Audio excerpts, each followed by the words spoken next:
Hey everybody, welcome back to my habitat. Today we're working in my front yard and we're going to be removing all of the grass down there at the end, turning that into a garden bed, and I'm going to be using that mainly for cut flowers this year and a few tea flowers as well.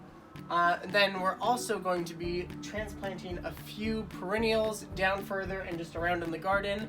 This is just a second year garden, so it's not old at all.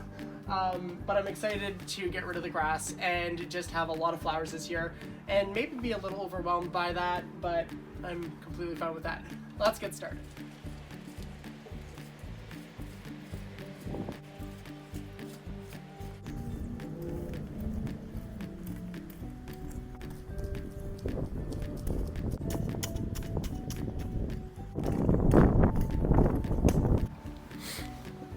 Okay, before we get going doing anything else, I want to show you guys some of this beautiful spring color that I have going already. These are just some early crocuses. Look at the red variegation on the back of the petals. Beautiful, beautiful, beautiful. I also have this Easter plant, not fully in bloom yet, but you can see it starting right there. Kind of see the little yellow centers. Beautiful plant. And of course this grassy bunch of stuff right here. People always go, what the heck is that? Well, closer look, you can see they're just about to bloom. All the grape hyacinths. And they're just packed full with buds. Okay, let me tell you what we're gonna be moving. I have a very beautiful stone crop right here.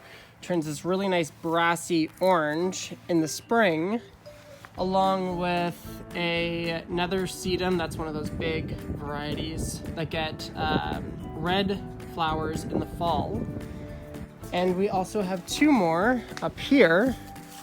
These produce yellow flowers, very beautiful, actually. My mom gave these to me. And they're gonna be moving up to the front as well. After those bigger things are laid in place, then I'm gonna go around and dot some of these beautiful little hens and chicks around the other crops. That one's beautiful, look at that. Stunning.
Okay, you guys might have to excuse the noise and all the wind right now because there's quite a bit, but I have everything placed where I want it.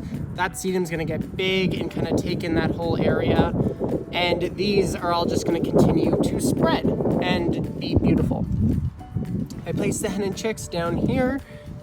The only thing I'm gonna do now is mulch this area, just this area right here, because I still have later things to do in this area, which will be another later video. But all I'm gonna do is lay some mulch over top of all this and use some of those rocks and just pretty it up a little bit.